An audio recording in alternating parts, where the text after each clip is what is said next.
a GP. I'm the clinical director or chief clinical officer now at St Helena Hospice, and I'm an associate professional director for frailty and end-of-life care for Suffolk and North East Essex. And I'm here to talk about something that's very close to my heart, about advanced care planning. And because it's Leading Greater Essex, I thought a little bit about what leadership lessons I'd learned through the leadership of this programme that I've been involved with for about 10 years. So I've got a few slides, but mainly it would be good to have a conversation with quite a small group because it's summer holiday, so I think that we can have a little bit of informality.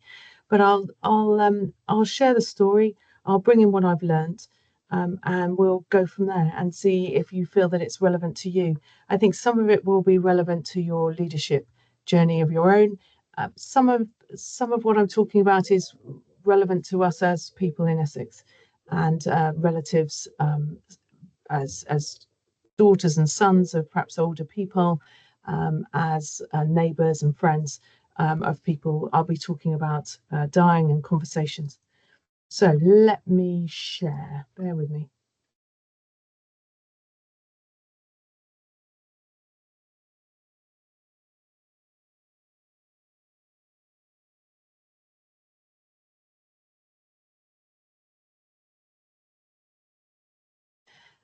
So I'm going to be talking about the power of conversations towards the end of life. Can you see this yet? Hang on, I think perhaps you can't. Can you see my slides yet? Yeah, we can. Yeah. Okay, great. So this is me. These are all my roles. I think many of us have different roles in the system and we work in more integrated ways. There's my contact email, and I show that again at the end. And please do contact me via LinkedIn or via Twitter. I'm more on LinkedIn these days than Twitter just because I find it a more positive environment to share ideas. So the aim of my talk today is really to share with you the power of conversations at the end of life. And I'm just, as I said, going to reflect on how my leadership has been challenged over this project. I'm going to be talking about dying. Many of us will have been touched by dying. And I'm going to give permission for anybody who's recently been bereaved to step out of the session if they feel this is going to be emotionally challenging. That's perfectly reasonable. I'm going to ask us to think about our own experience and those whom we love. And so just sometimes it triggers memories for people, and I don't want to put anybody through that. I need to confess that sometimes I am on a Teams meeting and I'm checking my email. But because I am going to talk about dying and I really want to engage you with this discussion, I'm going to ask if people could switch their emails off. I'm not going to talk for very long, and I really want to engage our thinking and our emotions about this subject. So thank you for your concentration, because we're going to do some thinking. So first of all, I want us to pause for thought. We're all very busy. We've all probably got 100 emails, especially if we've come off leave recently. And it's very easy for us to think about the immediate. But just for a moment, I want us to think about the bigger picture. And I want you to think about the end of your life. I want you to think about where you would like to be, who you would like to be there. How are you feeling in yourself? Perhaps it's worth jotting those things down.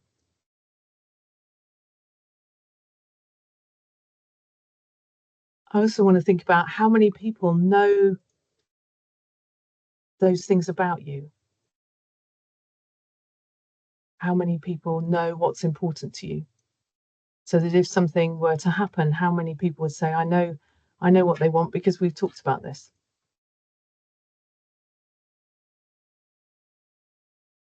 And then I'm also going to ask, how many of you know this information about people in your family or others that you love and care for, where you would be involved towards the end of their lives? How many of us know this information about our parents, for example, or other loved ones?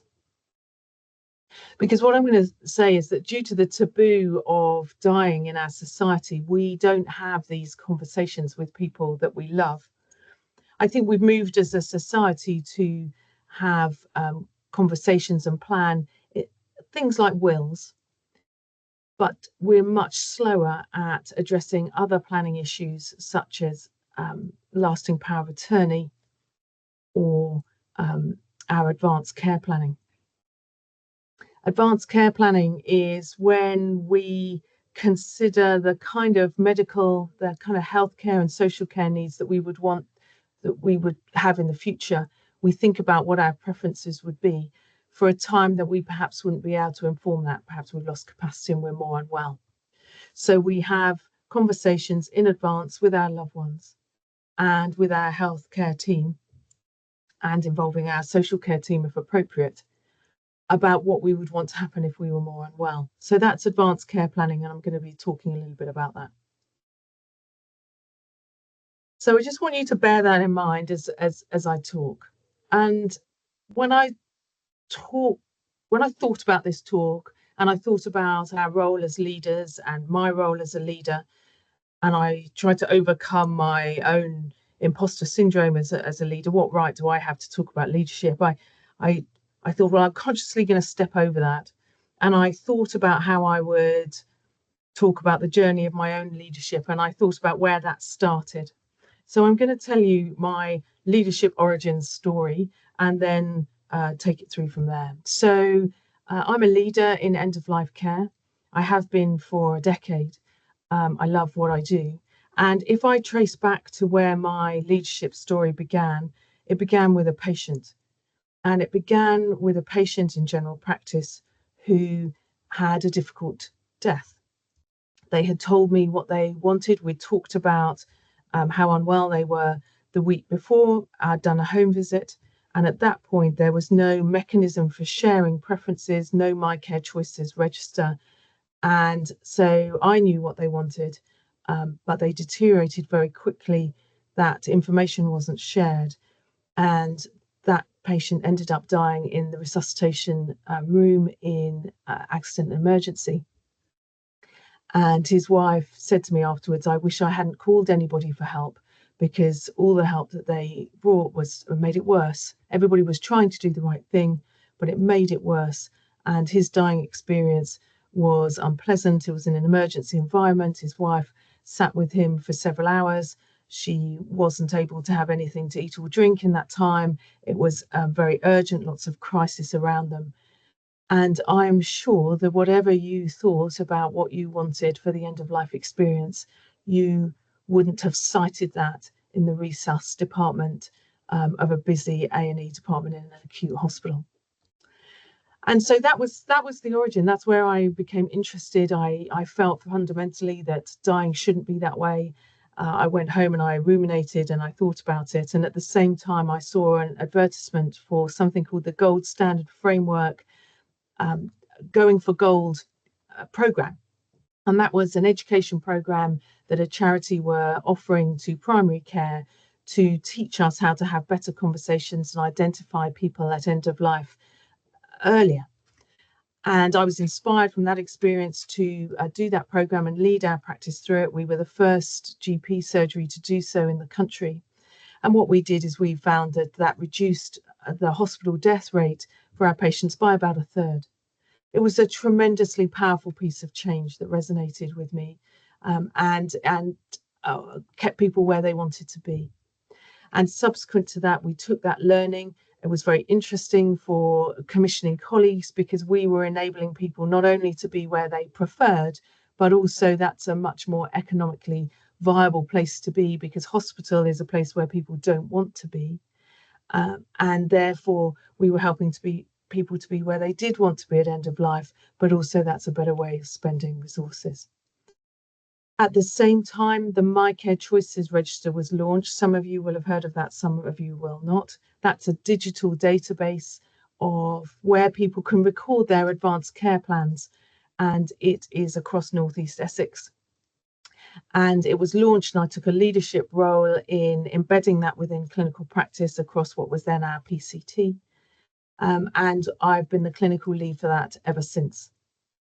So what I learned from the beginning was the power of the conversation, but not only the power of the conversation, but what enables that to be more powerful is sharing that across colleagues, across health and social care, because the conversation in itself, just with me as the GP that then went home, was not enough.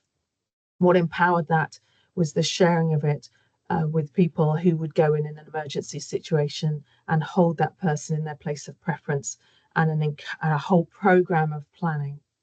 And so I became an enthusiast for that process. I became an advocate for sharing that on My Care Choices. And what we have now is about 4,000 people in North East Essex that have recorded their choices on the My Care Choices register. And I'm going to talk a little bit about the change that's brought to that population who are rolling, because we get about 3,500 people who die in our community every year. So I'm going to make 3 points about the powers of conversations, and I'm hoping my slides are moving on and you now see an orange slide with a heading, The Power of Conversations. If you can't see that, then please, yes, lovely, I've seen a thumb, thank you. So the first thing I want to say about the power of end-of-life conversations is they have the ability to transform people's experience. I've been having these conversations now for over 10 years, and again, I see that good conversations empower people and empower their relatives, and we see through the data that their experience is transformed. It is not all powerful, and I don't want to say that if somebody has a conversation, everything then flows perfectly. Life's not like that. Crises happen. People die in hospitals, sometimes because of a crisis or because their needs can't be met outside. But what I hope I managed to convince you of is that this is one of the most powerful interventions that we offer, more powerful than medication, more powerful than a lot of the interventions that we do. The conversation has the ability to transform somebody's end-of-life experience. I've learned a lot about this now. I've done my master's dissertation on advanced care planning, and I've learned a lot about the research of advanced care planning. What we know from the literature and when people are interviewed and there's qualitative research is that these conversations empower individuals. They increase their sense of autonomy. It improves their peace of mind. These conversations are difficult, and they'll often involve tears. But afterwards, when there's research and people are interviewed about what those conversations are like, people will say, you know what, that was difficult and we cried. We didn't want to talk about it. But in retrospect, I'm glad that we had it, because it's helped me and my family to understand what is important to me. So at the end of life, people will have different priorities. They'll perhaps prioritize where they're going to be. One of the most powerful conversations I had with somebody was when they said they wanted to die in our hospice garden, and in fact we were able to facilitate that for them. For others, place is not important, and what's important to them is the care of a vulnerable spouse or somebody else in their family for whom they have caring needs. So what we want when we have these conversations is to start with the question, what is your understanding of your condition and where you are? And in light of that, what is important to you? What is it that you would, what is your goal at this stage of your life? And what are the things that you fear and you wish to avoid? So what did that teach me? At this point did that teach me about leadership? So when I reflect on leading this program, I reflect that what set this alight for me was that it was meaningful to me. It resonated to me as a clinician, to me as a person. It seemed really meaningful that I could make this change for my patients. And the more I've read about leadership, you guys will have read probably more than me, but when I've done my leadership reading in my career, one of the sentences that really has stuck with me is, do something that makes your heart sing. And it might seem really strange to you that having conversations and enabling good quality dying for people that I care for makes my heart sing. It feels really meaningful. We're all going to die. That's inevitable. And my job is to lead a program of work across the system to enable the best quality death that we can for the people that we serve.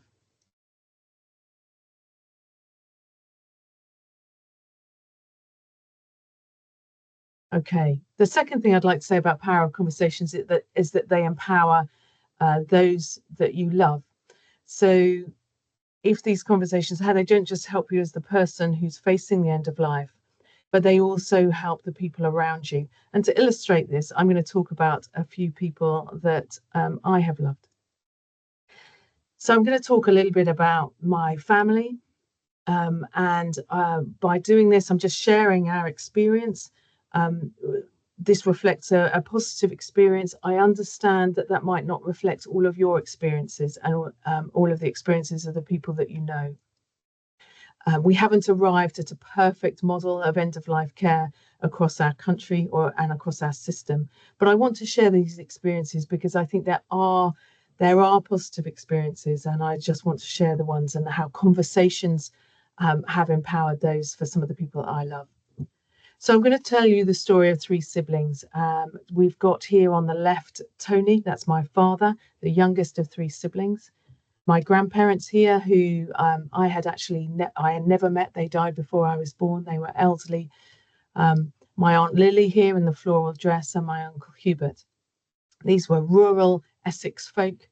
My grandparents worked the land. They were servants and gamekeepers. And they had a very rural upbringing in a tied cottage to a big house. It was a rural and servant upbringing. Here they are later in life. So this is a story, really, this is a story of good fortune. All three of them were blessed with a long, healthy life. But I'm going to talk about a little bit about how we supported them at the end of life and how conversations were transformative. So I'm going to start on the left with my Uncle Hubert. Hubert was a farmer. He's looking super smart here because this is a picture from a wedding. He never, ever looked like this again in the entire time that I knew him.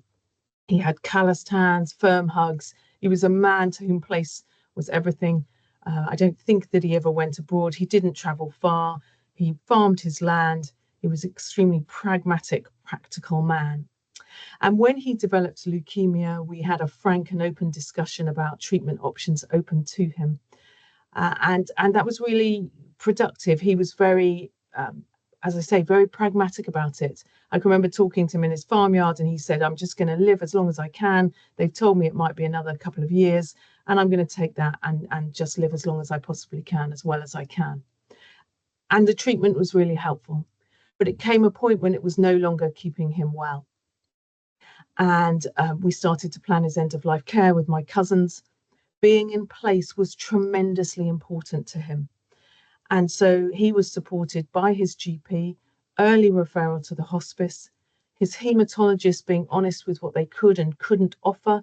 So there was no unrealistic care offer, no unrealistic treatment at the end. And he was able to die in bed on his farm. He's buried in the churchyard that's on that land. His wake was in his cowshed. Actually, we were all in his cowshed. And so by planning, we enabled that to be peaceful. We avoided crises. His GP was excellent, and we anticipated it. So when he deteriorated, there wasn't a sudden need to send him to hospital because everybody understood that he was dying. On the right is my dad. He was the youngest, but in fact died next. He was a publican. He could talk to everybody. It was impossible to walk through town with him in a short period of time because he knew everybody in town and he would just talk for England. He developed dementia and then a cancer on the back of that. And it was both my privilege and a burden to have an advanced care planning discussion with him. And despite all my knowledge and research and masters, his advanced care plan was no heroics. That's all he said. No heroics. Oh, and I'd like to be at home. And it was my role. I understand that I'm in a privileged position. I know how the system works to support him with that. And he went in and out of hospital when it was helpful and when there was a hope of some improvement and months of life. And then we had to judge with my colleagues here at the hospice when we thought heroics were the next step and then coordinate his care for him at home. And the most transformational piece of care that he had was a carer that came and lived with him for the last 7 days of his life through CHC, who actually came down from Stoke to stay with him, was funded, and transformed our experience as a family, coordinating his care, and helped me to step back from being the daughter who's the clinician to being his daughter. So by planning, I understood what he wanted. We put the plans in place. He could die at home. And then lastly, I'm going to talk about Lily. Lily lived on. I hope I've got her genes. She lived on and became one of those people that lives on to be one of the most long-lived. This is her on her 100th birthday. A long life, well lived in the country. She lost capacity with dementia. We actually didn't do her advanced care planning before she lost capacity. And what we did here was best interest decision making as we wrapped around her as a family and tried to help her live the best quality of life in supported living and then a care home, minimizing unrealistic and unwanted medicalization, working with the GP, supporting my cousin to be able to have those conversations with her GP in the care home. And she lived on much longer than we had expected. She lived to nearly her 102nd birthday. And the conversations that happened then were best interest conversations involving resuscitation and transfer to hospital. And I'm really pleased to say that her end of life experience was symptom controlled and gentle with people that had cared for her in a Suffolk care home for the last few years of her life. In that way, really, it was around empowering her daughter to expect her dying, to understand what it might look like, and to understand about the pros and cons of transfer to hospital, and really to feel supported in that. So she didn't feel overwhelmed when Lily was deteriorating, and she knew what to expect, and she had thought this through over time to enable her to hold that decision surrounded by carers and her healthcare team.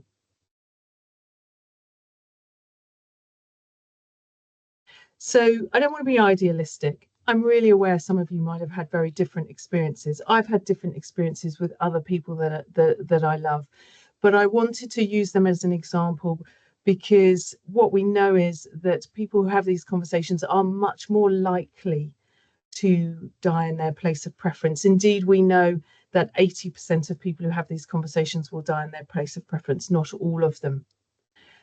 We also know that research shows us that when we ask family members and people facing the end of life conversations themselves, what is important, if you were to lose capacity, what would you want to happen?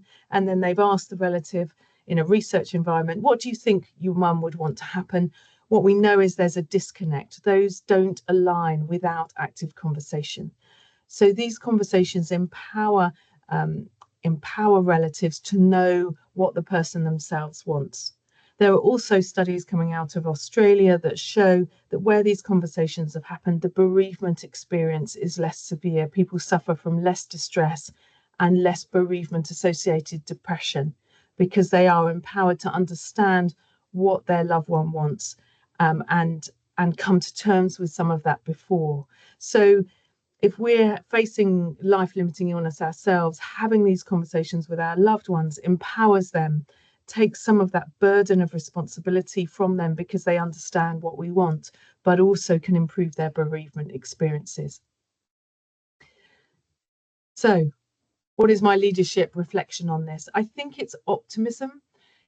I think we're all in very difficult meetings at the moment where there is a lot of pressure on us, and sometimes those meetings can feel really downbeat, and sometimes in the worst ones they can feel in healthcare. I don't know for those of you that are not in healthcare, whether they almost feel hopeless as we wrestle with the state of health and social care at the moment.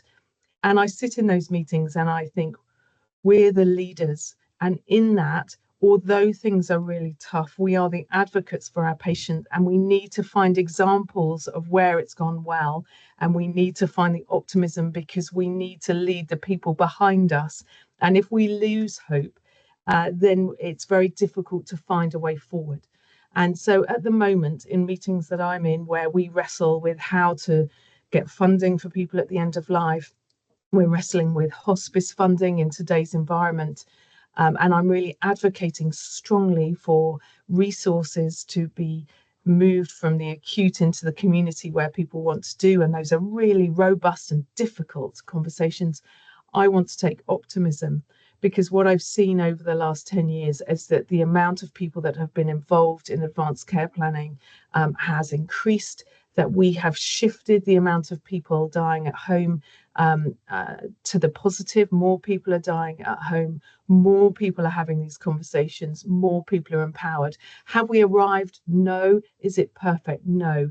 If you've had difficult experiences in Suffolk and North East Essex and you wish to raise them with me, I am more than happy to listen to you and see if we can take any learning forward. But is there room for optimism? Yes, there is, and that's one of my leadership learnings. So, last point for power of conversations is that these conversations deliver value. So, for a moment, let's imagine that all of the budget for the NHS was given to us to hold. We will spend that better if we deliver the kind of end-of-life experience that people actually want. So we've done consultation over the years, and what I know is 96% of the people in my community, when asked, say that they don't want to be cared for in hospital at the end of their life. Now, end-of-life experiences can be unpredictable, and some people are in hospital getting treatment for something that can be reversible. And actually that's unsuccessful, but they wanted to have that treatment because it could have been reversible, okay, like a pneumonia or something like that. But for a lot of people, the dying experience is more predictable. They don't want to be in hospital. And if we recognize it, and if we are having these conversations, we can recognize dying and say, look, at this point, I think hospital has no more to offer you. Let's start thinking about how we can support you in the place that you want to be. And that is better value for the person and better value for the NHS. A huge proportion of the money we spend in the NHS is spent in the last year of life. Half of the people over the age of 85 in a hospital bed today are in the last year of life. And for many of them, that will be appropriate. But I think we have to ask ourselves, is it for the majority of those people? And if we knew we were in the last end of life, in the last year of life, how much time would we be prepared to spend in hospital in that time? We would only want to be in hospital if there was a real chance that that was going to increase our length of life to a value that was important to us. So these conversations have the ability to deliver value. We led a project for 2 years looking at value, looking at our spend. We invested in end-of-life identification and conversations.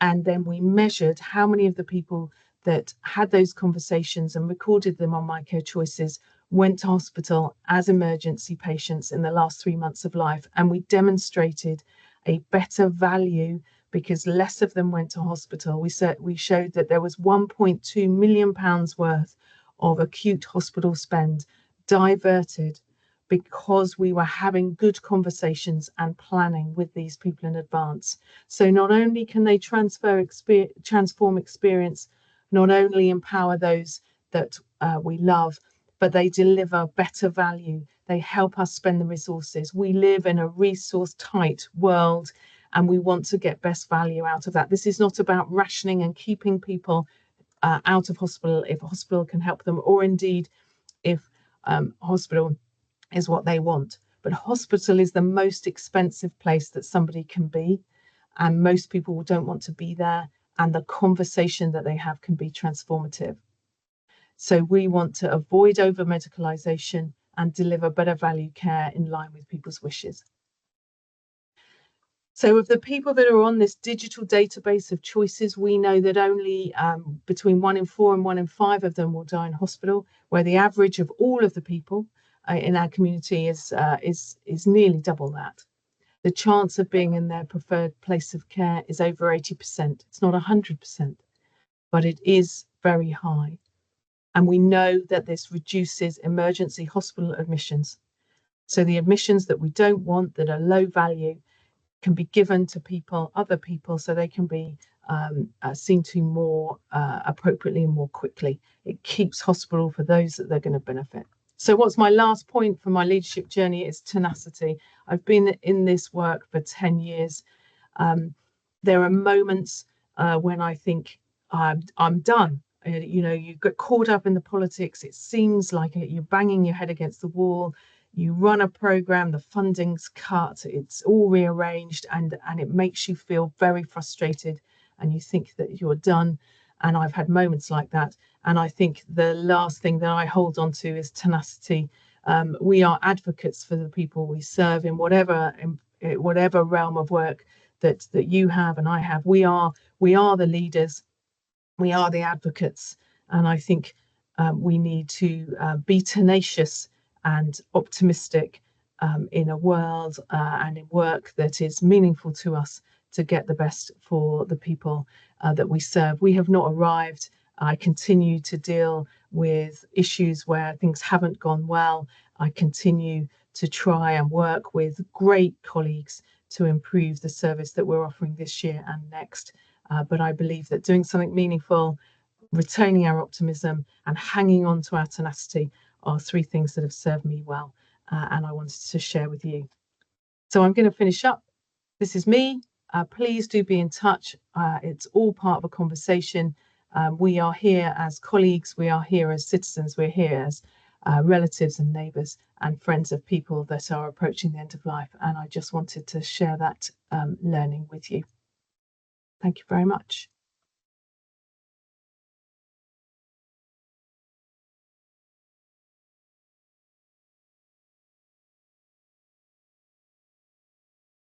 I'm just going to see if I can unshare. I've shared on Teams and I've lost my button to unshare.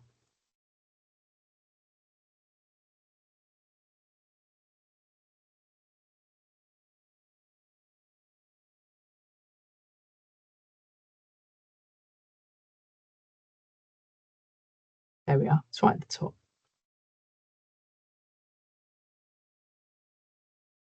So I'm going to stop and we can wrap up and finish 15 minutes early, or if anybody's got any comments. I didn't manage to look at the chat. No, that's fine. Thank you, Karen. Can you hear me now? Questions? I can, yeah. You can. Right. Were you talking to me before? No. Yes. Well, sort of. The way in which you managed to share your slides, which was fantastic, was very accessible. So my speech assistive technology was reading them to me beautifully, as well as you reading and talking to us. However, seemingly I couldn't control my camera or my mute button whilst you were presenting in that way, which is probably a good thing.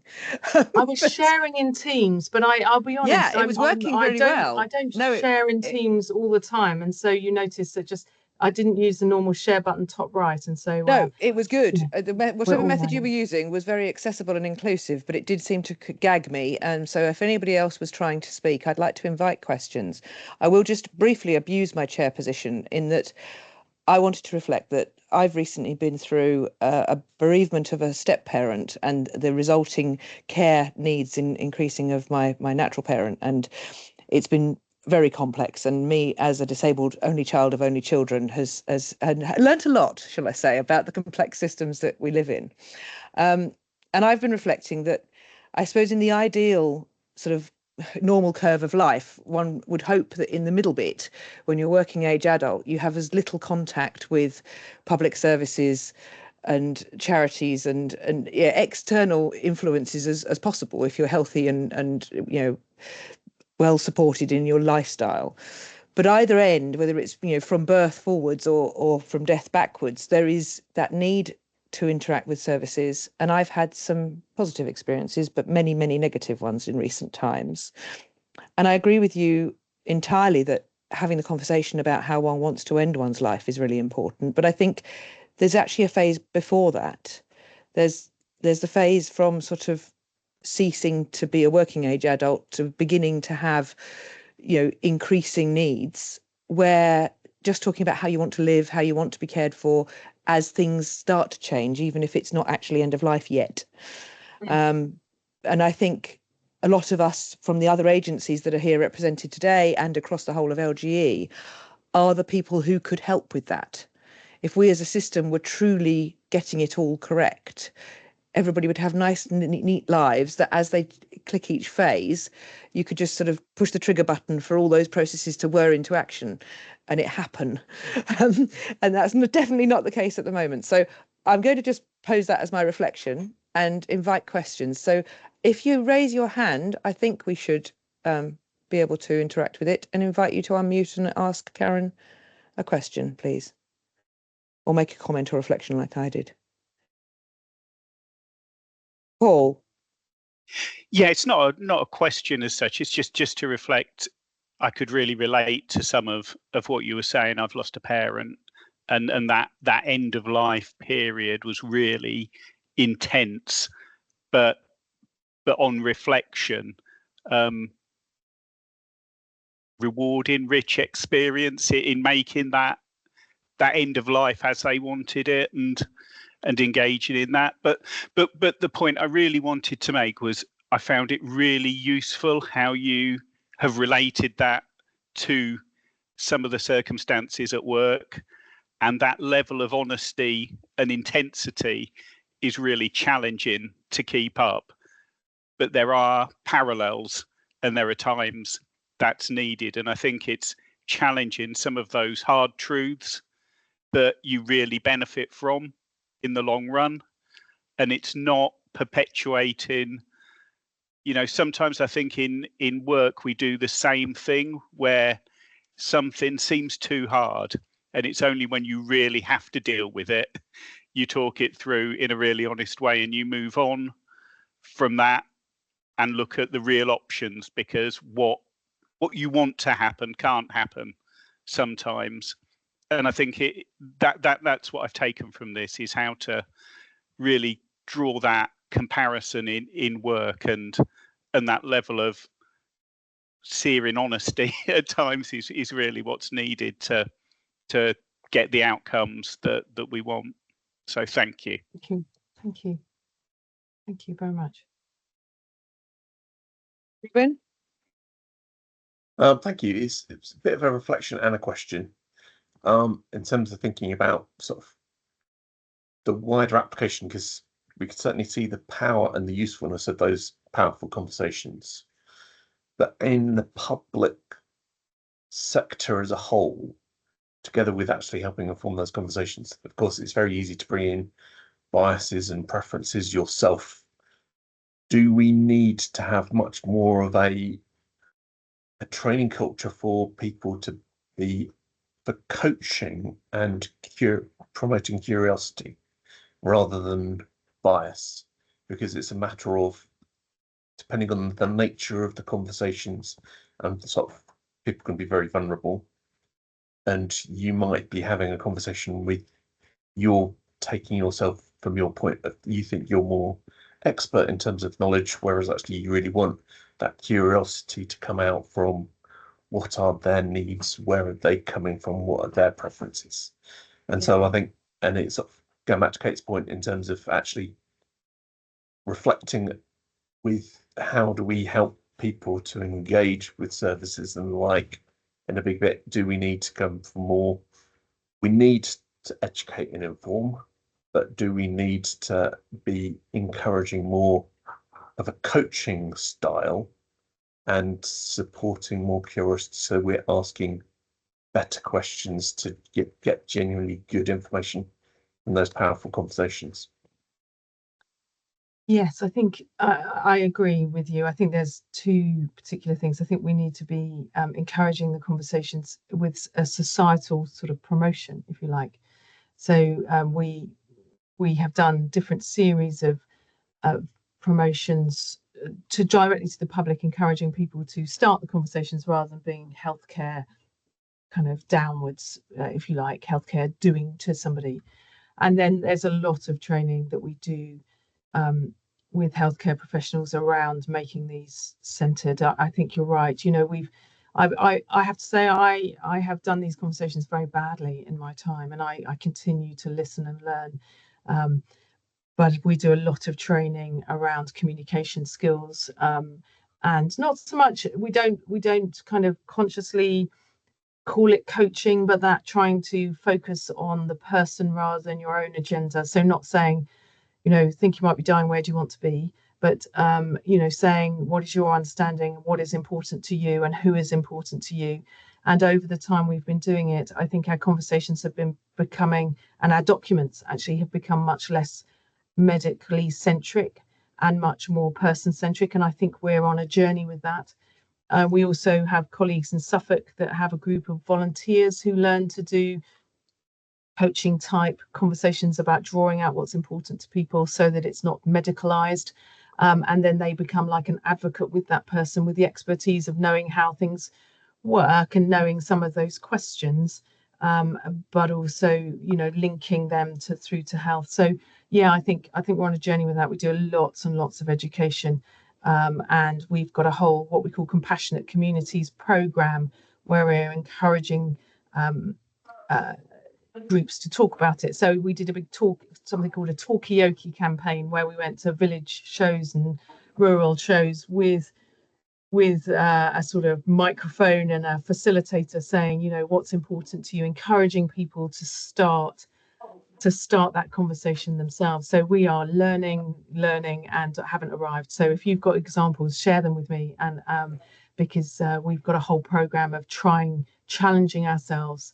This is not about what GPs and primary care has a role, but this is about a societal shift, and we need to continually challenge ourselves. Is this something that we're doing to people, or is this people being free to express their own journey?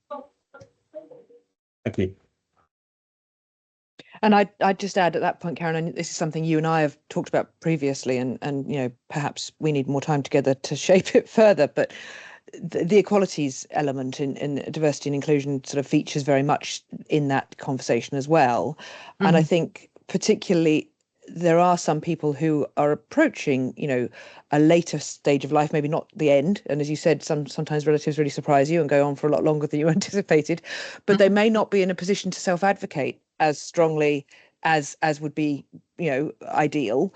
And yet if one has cultural, with a small and big C, awareness of their differences, one may be more able as a carer or a loved one, even if you're not the closest and you're a new carer to them or whatever, to help anticipate what they may have wanted, even if they can't express it themselves.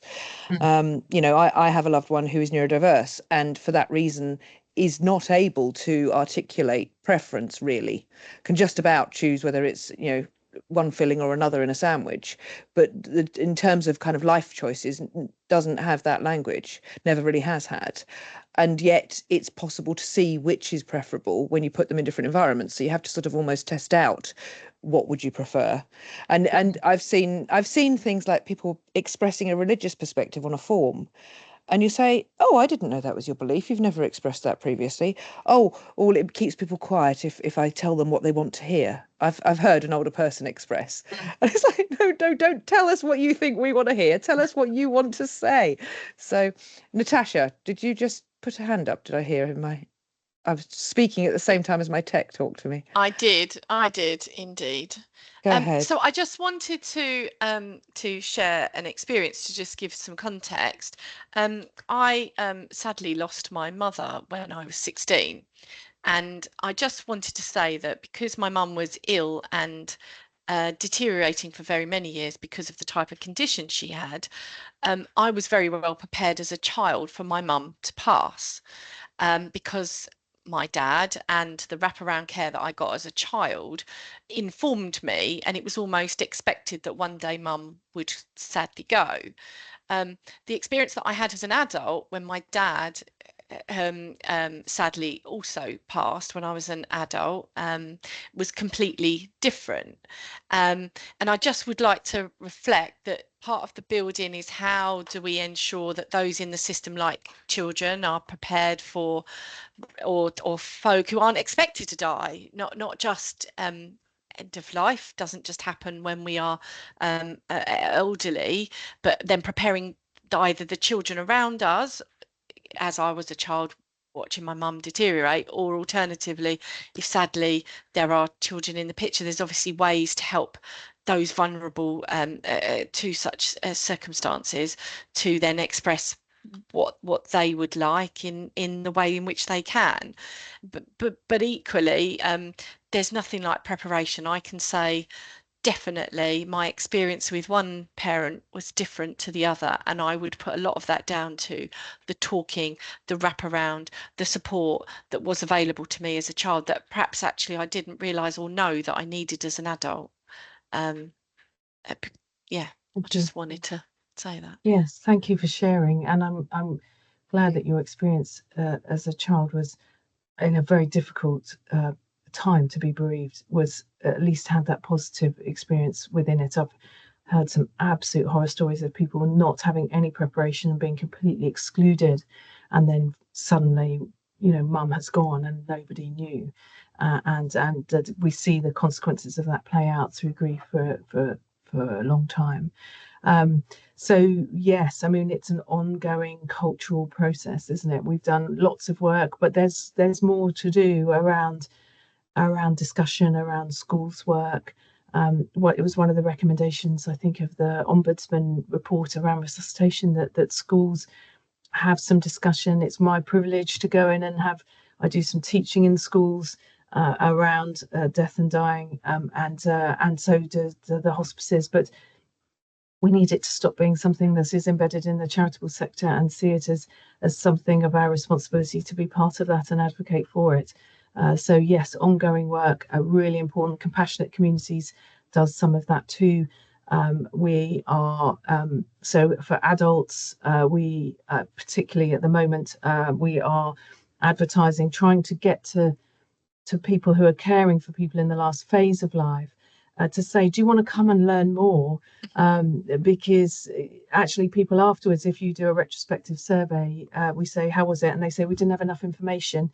So we're trying now to actually just advertise, but it's tremendously challenging to get information to people, and we're going through we've just set up a new way of communicating with IG pathways to try and get to people in the last phase of life and ask for consent to share regular proactive information with them, because otherwise we only ever ask people when they want information when they're in a crisis and the clinician is involved. That's not the time to be giving information. The time to be giving information is when they're not seeing the clinician because they're not in crisis. Well, who wants to get lots of information when they're really sick, and in crisis? So ongoing work, but I thank you for sharing your experience, and yes, I agree with you about that direction of travel. Brilliant, thank you. Thank you. We're at our hour of Karen time, but I'm conscious that we started late for my technological reasons. Is there anybody else who wanted to ask or say anything else before we thank Karen and I let everybody get on with the rest of their Friday?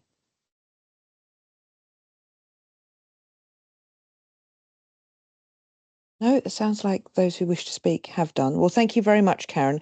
I was going to hand over very briefly to Fawn while we're still recording, just to promote the next few LGE Plus Unplugged speakers. We've actually got, I think, is it 3 more? We've already got booked, Fawn, going into the autumn season. So this is a nice trail for anyone listening back to this about who's coming up. And Karen, please feel you're always welcome, as once you're part of the LGE Plus community, you're ours. So you're always welcome to drop into a future one as well, and or connect with any of us as part of that sort of bigger picture system working. So Fawn, over to you for the advert. Am I on your email? We can add you to if you're not. Yes. Yes. No, I don't think I get them. So that would be really great. Thank you. I'd appreciate that.